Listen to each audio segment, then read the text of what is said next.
It's a promise Donald Trump made repeatedly during the campaign. Keep the oil, keep the oil, keep the oil. Trump was talking about Iraqi oil, which he said the U.S. should have extracted and sold during the Iraq War.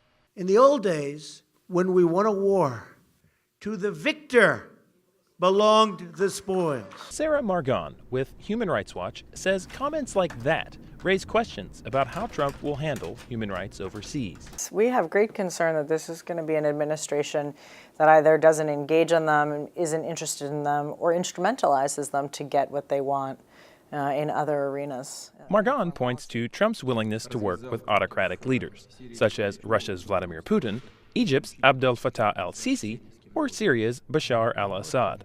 It's nothing new the U.S. sometimes allies itself with rights abusers, but Trump and some of his top officials have been reluctant to even criticize them. That reluctance was on display this week during the confirmation hearing of Rex Tillerson, Trump's choice for Secretary of State. Tillerson refused to say Putin's military efforts in Syria amount to war crimes.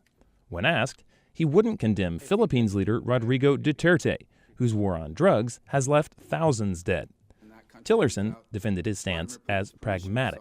It is unreasonable to expect that every foreign policy endeavor will be driven by human rights considerations alone, especially when the security of the American people is at stake. But does the U.S. really need to decide between its national interests and its values?